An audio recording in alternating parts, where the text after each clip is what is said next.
biza jeleni O'zbekistonga kim olib kirayotganini topib, o'zimizga muassorga ham sotuvga zakaz qildik. Chunki mana o'zim rezultat ko'ryapman, ozivyapman, terim taranglashyapti.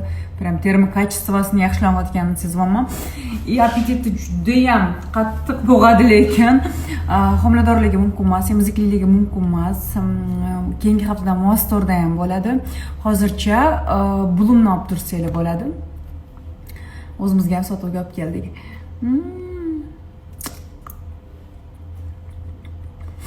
Yana bir narsani aytaman, faqat bir kunda bittadan ortiq yemanglar. Men ba'zi kunlar 2-3 yedimda umuman ovqat yemay qoldim. Keyin metabolizmni tezlashtiradi. Menga shunisi yoqdi. Xullas, juda ham ko'p ishtaha bo'ladiganlar metabolizmni sekinlashtirib qo'yadi-yu, bu metabolizmni tezlashtiradi. Menga juda ham yoqdi.